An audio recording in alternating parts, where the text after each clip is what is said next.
Hola hermanos, la Hispanidad pasó a ser la primera potencia económica, militar, científica y religiosa del mundo a convertirse hoy en un rosario de pequeñas naciones sin ningún peso geopolítico. Lejos de quedarse satisfecho el mundo anglosajón protestante, después de dividirnos gracias a sus logias masónicas y a sus agentes infiltrados como San Martín y Bolívar, os remito a mi video sobre la leyenda negra. Ocupan gran parte de nuestro territorio original, que fusionaron con su imperio. Hoy en este video identificaremos y trataremos de averiguar cómo recuperar los territorios robados por el mundo anglosajón protestante. Pero antes de arrancar la reconquista, recuerda que si te gusta mi trabajo, dale a me gusta, comparte el video en tus redes sociales y suscríbete al canal.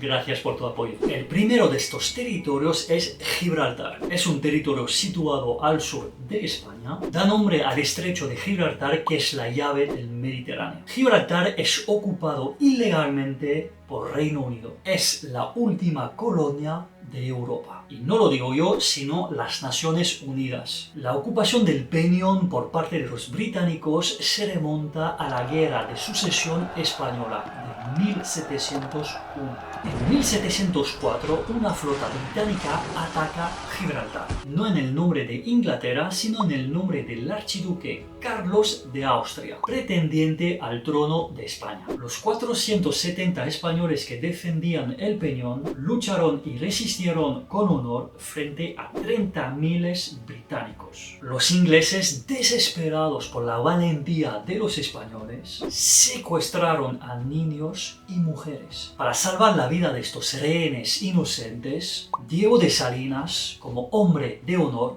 lo que carecen los ingleses, rinde Gibraltar. Pero los ingleses, como buenos piratas, cambian la bandera del archiduque Carlos de Austria por la Union Jack y expulsan todos los españoles del Peñón. No voy a entrar en detalles con el Tratado de Utrecht, que si no el video se va a hacer muy largo. Por eso os invito a ver mi video sobre el Gibraltar español. El daño que provoca la ocupación británica sobre Gibraltar es enorme. Primero, los auténticos gibraltareños no pueden vivir en su tierra. Hoy en día viven, y me atrevo a decir, como refugiados en la ciudad de San Roque. Segundo, las columnas de Hércules que flanquean el escudo de España, Ceuta y Gibraltar, son las columnas de Hércules. Y el lema que sostienen, plus ultra, más allá, es el lema de España y de la hispanidad. Os invito a ver mi video sobre el origen del escudo y de la bandera de España. Ahí doy mucho más detalles. No tener a Gibraltar es perder nuestro escudo, que simbolizan las grandes hazañas de Cristóbal Colón, Elcano y muchos más. En tercer lugar, el colonizador británico comete delitos ecológicos, con el bunkering que contamina el mar con gasolina. También tenemos a los rellenos al mar, que aparte de ser ilegales, destruyen al fondo marino. La contaminación nuclear es una realidad en el Gibraltar británico, ya que utilizan esta colonia para hacer tareas de mantenimientos a sus submarinos nucleares, como el caso del submarino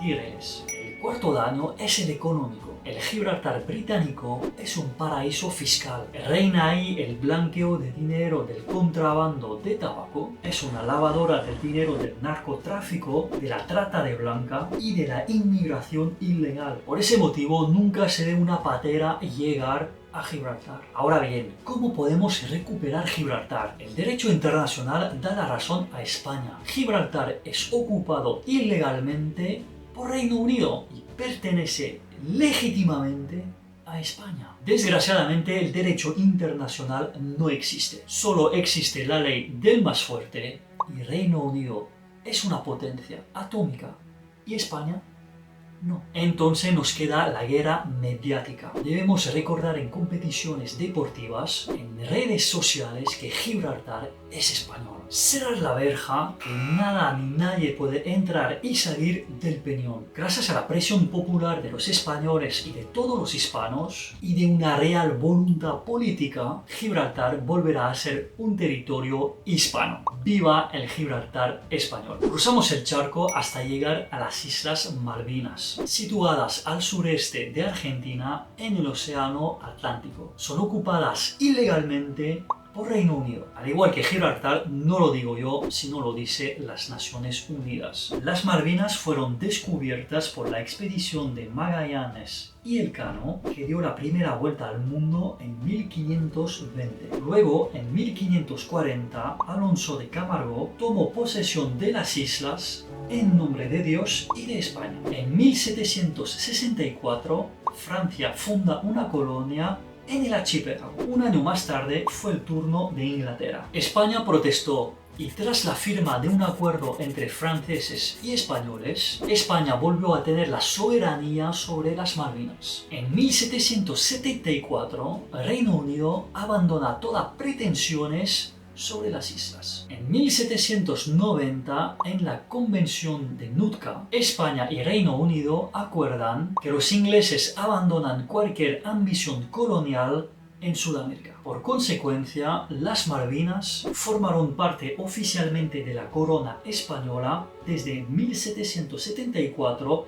hasta 1816, hasta la secesión de San Martín y de lo que será Argentina. Sí, digo secesión y no independencia, porque los libertadores eran traidores al servicio de Inglaterra. Os remito a mi vídeo sobre la leyenda negra. Entonces España traspasó las Malvinas a Argentina en 1816. En 1825 Reino Unido reconoce la independencia de Argentina, pero en 1833 da un giro completo, diciendo que nunca aceptó la compra de España de las Malvinas a Francia, que la soberanía de las islas no fueron cedada ni abandonada, y ocupó el archipiélago. Para ellos es un lugar estratégico, ya que los barcos ingleses pueden abastecerse después de cruzar el Cabo de Hornos. Pasan 130 años en los cuales Argentina no para de protestar contra la ocupación ilegal de las Malvinas por Reino Unido. Y es en 1965 que la ONU pide a Argentina y Reino Unido encontrar una solución pacífica al problema. Es la resolución 2065. El problema es el mismo que en Gibraltar. La población de las Malvinas está invitada a votar a favor o a contra de seguir bajo jurisdicción británica. Es la trampa de la democracia, porque la mayoría de los habitantes de las Malvinas son colonos británicos y obviamente iban a votar a favor de quedarse bajo jurisdicción de Reino Unido. En 1982, Argentina lanza la Operación Rosario y toma el control de las Malvinas. No voy a entrar en debate sobre la junta militar, que probablemente inició la guerra de las Malvinas para hacer olvidar a su pueblo el desastre económico. En todo caso, Reino Unido, a pesar de tener ellos también problemas internos, respondieron, apoyados por Estados Unidos, que de cara a la comunidad internacional se presentaba como neutral. Aún peor por los argentinos es que Chile apoya a los británicos por conseguir casas. Solo Perú ayudó clandestinamente a Argentina. Por consecuencia, Argentina perdió la guerra de las Malvinas. Es curioso ver cómo el mundo anglosajón se une siempre en contra de un país hispano. Y es triste ver que siempre el mundo hispano-católico es dividido. Ahora bien, ¿cómo podemos recuperar a las Malvinas? Por la fuerza es imposible, mientras el mundo hispano-católico es dividido. Pero gracias al vientre de las argentinas y de las hispanas, podríamos cambiar la demografía en las Malvinas. Y la demografía es un arma poderosa. Observar el conflicto en Irlanda del Norte. Ya los católicos son mayoría y tienen más fuerzas en las elecciones para defender sus derechos y la reunificación con Irlanda. ¡Viva las Malvinas argentinas! Nos quedamos en Sudamérica y vamos a la región del Esequibo. Desde la llegada de los neerlandeses en la Guayana al final del siglo XVI, la frontera entre ellos y España siempre ha sido el río Esequibo. Todo se complica cuando nuestros amigos ingleses compran a País Bajo su territorio y nace la Guayana británica, conocido hoy como Guayana. Desde 1811 la frontera entre Venezuela y la Guayana británica siempre ha sido el río Esequibo, pero con el paso del tiempo los ingleses se instalan a la otra orilla del río y hacen retroceder cada vez más la frontera más al oeste. Es porque la región está rica en oro. Venezuela se queja de esta situación y pide ayuda a Estados Unidos, que va a ser de mediador. Y en 1899 un tribunal de París dio la razón a Reino Unido. Venezuela pierde el Esequibo. En 1950 se descubre que la resolución del tribunal fue amañada. Otra vez vemos como Estados Unidos y Reino Unido se pasan por el foro las leyes internacionales. Nada nuevo bajo el sol si no preguntamos a los iraquíes. En 1966 son firmados los acuerdos de Ginebra entre Reino Unido, Venezuela y el futuro país de la Guayana, pero no fueron respetados. En 2023, la Corte Internacional de Justicia rechaza la soberanía de Venezuela sobre el Esequibo. Lo más extraño es que en el mismo momento se descubre yacimiento de petróleo en las costas del Esequibo. Casualmente son explotados por empresas norteamericanas. Venezuela tiene ya las reservas más importantes de petróleo del mundo. Para los Estados Unidos y su imperialismo es imposible dejar las reservas del petróleo del Esequibo a Venezuela. Militarmente, Venezuela no puede tomar el Esequibo. Es lo que espera Estados Unidos para tener una excusa para apoderarse de las reservas de petróleo de Venezuela. A nivel jurídico, Venezuela siempre salió estafado. Claro, el mundo anglosajón protestante controla los organismos internacionales. Para que Venezuela podría recuperar el Esequibo, se necesitaría la unión de todos los países hispanos. ¡Viva el Esequibo venezolano! Nos vamos hacia Centroamérica, en Belice, un territorio reclamado por Guatemala. Para entender esta reivindicación tenemos que remontarnos al final del siglo XVII, cuando España otorgó a los británicos una licencia para explotar el árbol de palo de Campeche, en la parte norte de lo que hoy es Belice. En realidad era más bien un chantaje de los británicos, ya que las costas estaban llenas de piratas. A cambio de esta licencia, los piratas desaparecerían. Con el paso del tiempo, la zona se llenó cada vez más de colonos británicos. Pero hay que recordar que en ningún momento España cedió su soberanía sobre este territorio. En 1821, Guatemala se convierte en nación. En 1840, los británicos se expanden más al sur de lo que hoy es Belice. En 1859 se firma el Tratado de Waique-Ayessenan. Guatemala reconoce las fronteras actuales de Belice y la soberanía británica sobre el territorio. A cambio, Reino Unido construiría una carretera entre Ciudad de Guatemala hasta la costa de Belice y entregaría 50.000 libras al gobierno. Sin embargo, este acuerdo nunca fue respetado por los ingleses. ¡Qué sorpresa! En 1884, Guatemala pide la restauración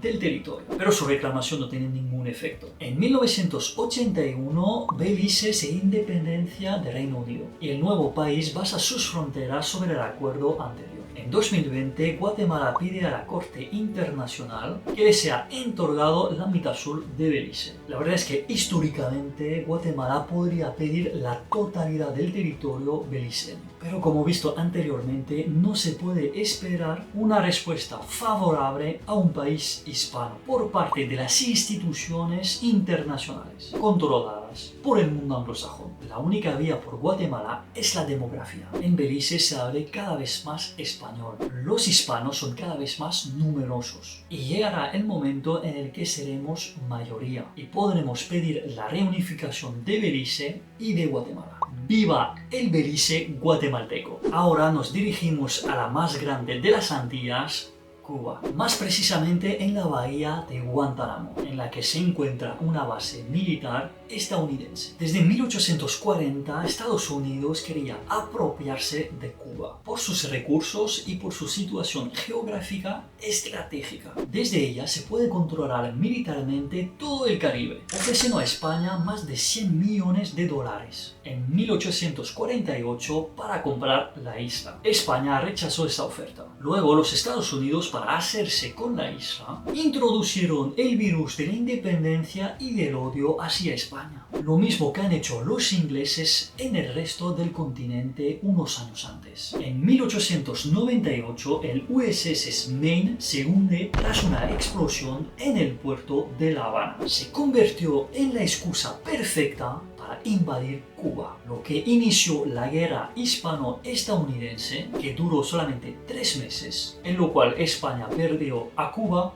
Puerto Rico y las Filipinas. Hoy se sabe que los Estados Unidos hundieron su propio barco y acusaron falsamente a los españoles para apropiarse de su territorio. Utilizaron la misma técnica en Vietnam, con el incidente del Golfo del Tonkin en 1964, que justificó el inicio de la guerra de Vietnam. Y en 2002 acusaron a Irak de tener armas de destrucción masivas en la ONU para justificar una invasión que tenía como objetivo apoderarse del petróleo de los iraquíes. Pero resultó que la ocupación de Cuba costaba mucho dinero. Por eso los Estados Unidos impusieron la enmienda Platt, artículos que reducieron la soberanía y la dignidad del pueblo cubano a cero. En 1902 los Estados Unidos obligaron por la fuerza a que los cubanos firmen un acuerdo de arrendamiento perpetuo para establecer una base militar en Guantánamo. A cambio, el gobierno cubano recibiría $5.000 anuales. Los cubanos, con su gran dignidad, nunca lo cobraron. Cuba denunció este acuerdo en la Corte Internacional, apoyándose en la Convención de Viena sobre los tratados firmados en 1969. El problema es que esta convención solo se aplica a los tratados firmados después de 1969. Curiosamente, otro país hispano al que las instituciones internacionales no dan la razón. Es poco probable que Cuba recupere Guantánamo. Estamos hablando de Estados Unidos, la primera potencia militar del mundo. Pero nosotros hispanos debemos denunciar en cualquier momento que la democracia más poderosa del mundo, Estados Unidos, tiene colonias. ¡Viva el Guantánamo cubano! Hablando de colonia estadounidense, nos dirigimos un poquito más al este en Puerto Rico. Puerto Rico es española desde que la descubrió Cristóbal Colón en 1493 hasta 1898, con la guerra hispano-estadounidense que acabó con el sueño de una hispanidad unida. Tras el Tratado de París, España obligada cede Puerto Rico a los Estados Unidos y empieza una dolorosa colonización, porque sí, la democracia más poderosa del mundo tiene colonia, que disfraza con término como territorio, protectorado y ahora Estado libre asociado. Libre, ¡qué vergüenza! En 1917, Washington dio la ciudadanía estadounidense a los puertorriqueños, con el único objetivo de alistarles en su ejército, para que sirven de carne de cañón para expandir su imperialismo. Los puertorriqueños siempre fueron ciudadanos de segunda, no votan por las presidenciales, no tienen voz en el Congreso. Peor aún, se impuso la ley Mordaza, que ilegaliza todo tipo de manifestaciones patrióticas puertorriqueñas. Tiene como objetivo silenciar el movimiento nacionalista y anticolonialista. Seguimos en el terror. Los puertorriqueños fueron víctimas del programa COINTELPRO. El pueblo puertorriqueño fue vigilado y controlado por el FBI. Los independentistas fueron perseguidos, arrestados e incluso asesinados. Durante más de 60 años se vivió una represión brutal. Después de todo lo que os he contado, solo una minoría de puertorriqueños son independentistas, como hemos visto en la votación del Estatuto Político de Puerto Rico en 2024. Casi el 60% de los votantes se inclinaban a favor de ser un Estado. No les tiramos la piedra, son víctimas de la propaganda de Estados Unidos. Se utiliza el argumento de que si Puerto Rico fuera independiente, su sufriría una pobreza extrema sin el apoyo de Estados Unidos. Y la gente se cree esa mentira. Pero si la isla no tiene ni soberanía económica y las leyes son impuestas desde Washington, todo es más caro en la isla que en el continente. ¿Cómo explicar que hay 6 millones de puertorriqueños en Estados Unidos y solamente 3 millones en la isla? Este argumento se cae por sí solo. Para conseguir la independencia de Puerto Rico solo se debe decir y propagar la verdad. Así conquistaremos el corazón de los puertorriqueños. Estados Unidos no es un amigo. Siempre se ha comportado como un depredador con la isla. No escuchemos el canto de las sirenas. Luchemos por la dignidad y la soberanía del gran pueblo puertorriqueño. ¡Viva Puerto Rico libre! Ahora nos dirigimos un poquito más al norte y llegamos a la Florida. La Florida fue descubierta por el español Juan Ponce de León en 1513. En 1521 regresó y fundó un asentamiento que no duró. Habría que esperar 1565 y la fundación de San Agustín, el primer asentamiento europeo en Norteamérica y la ciudad más antigua de Estados Unidos. La Florida se convirtió en un santuario para los esclavos negros que huían de las colonias británicas. En 1738 el gobernador español fundó Fuerte Moze, el primer asentamiento de negros libres legalmente constituidos en Norteamérica.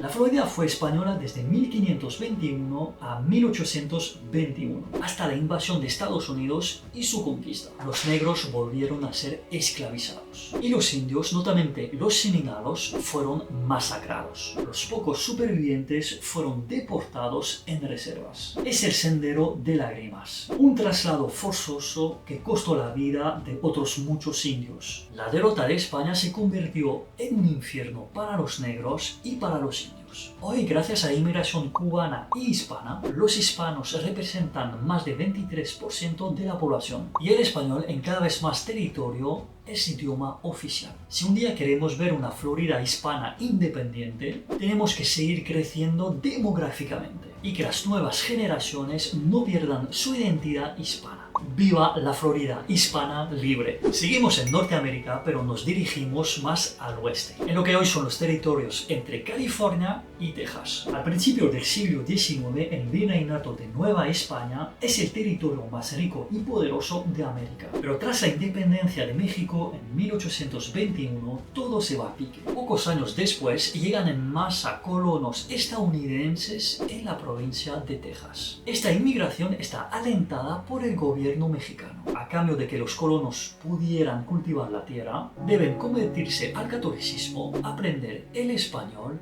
y no tener esclavos. La tensión entre los colonos estadounidenses y los mexicanos aumenta. Y en 1828, Estados Unidos propone a México comprar Texas. El gobierno mexicano rechaza la oferta. Este mismo año, curiosamente, Estados Unidos funda la masonería en México. Así van a poder debilitar el poder mexicano desde dentro. Os recuerdo que la masonería es la responsable de las independencias hispanoamericanas. Es responsable de que éramos la primera potencia mundial a pasar a ser pequeñas naciones fáciles de dominar. Las tensiones siguen aumentando entre colonos estadounidenses protestantes de hablar inglés y los mexicanos católicos de hablar español. En 1836 se proclama la independencia de Texas. Este mismo año, los Estados Unidos hacen una oferta a México para comprar California, pero México la rechaza. En 1854, Estados Unidos anexa Texas, lo que habían jugado no hacer. En 1846, los colonos estadounidenses de California, tras varios disturbios, proclaman la República Independiente de California. Siguen el mismo patrón que en Texas. Y este mismo año, los Estados Unidos declaran la guerra a México. En un año, México pierde la mitad de su territorio. En 1847, todos los territorios de California hasta Texas pasan a ser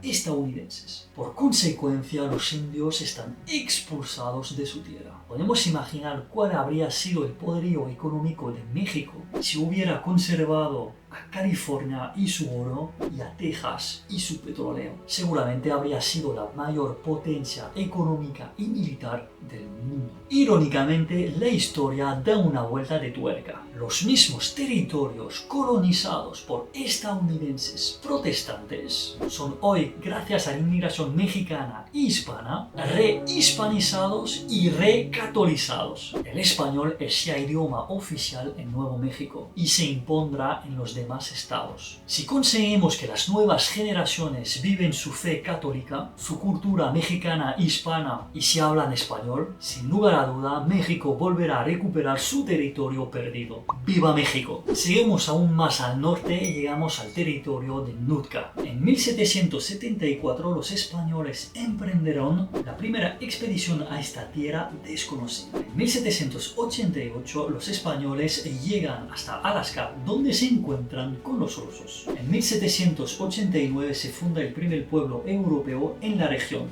Santa Cruz de Nootka, y el fuerte San Miguel que le protege. El territorio de Nootka es enorme, abarca los territorios actuales estadounidenses de Washington, Oregón, Idaho, parte de Montana, Wyoming y Alaska, y los estados canadienses de Columbia Británica y parte del Yukon. En 1819, España cede el territorio de Nootka a Estados Unidos. En el Tratado de Adams-Onis, España se ve obligada de abandonar Nootka por culpa de las invasiones napoleónicas. Todos los recursos y esfuerzos militares están dirigidos para expulsar el invasor francés de la madre patria. Es poco probable que el territorio de Nootka vuelva a ser tierra hispana. Pocos hispanos están asentados ahí y de hecho pocos saben que este territorio de Nootka un día formó parte de la hispanidad. Pero si seguimos reivindicando Nootka, creo firmemente que nuestros descendientes podrían reconquistarlo.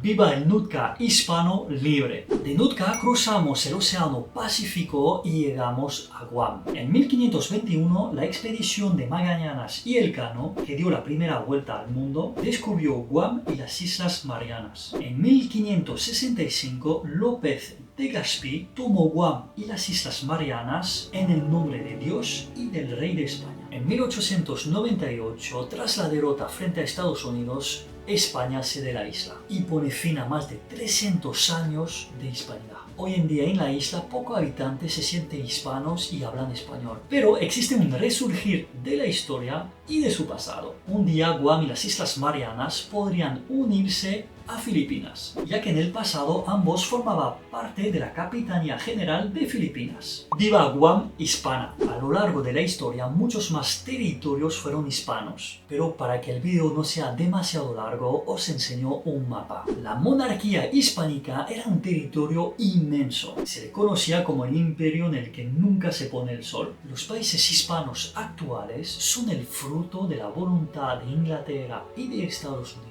de desmembrar la hispanidad para crear pequeñas naciones fácil de dominar militarmente y de controlar mediante el endeudamiento. Todos los países hispanos son deudores de bancos anglosajones. El primer paso es conocer nuestra historia para entender el presente. Y la reunificación de los países hispanos se hará de una forma natural. Si conservamos nuestra fe católica y nuestra identidad hispana, todo es posible. Un bloque hispano-católico es un peso pesado de la geopolítica mundial. Tendremos fuerza para recuperar los territorios robados por el mundo anglosajón protestante. En el proceso de reconquista podemos pedir la ayuda de países que sufrieron la colonización anglosajona protestante, como India, que sufrió 100 millones de muertos. China, que sufrió 2 guerras del opio, Irán, que sufrió 8 millones de muertos, Irlanda, que sufrió 1 millón de muertos, Irak también, que sufrió 1 millón de muertos, y la lista es larga. Recordar, hermanos, que desde España hasta Puerto Rico, desde Argentina hasta México, somos el mismo pueblo, el gran pueblo hispano. Hispano a la reconquista, Ave María.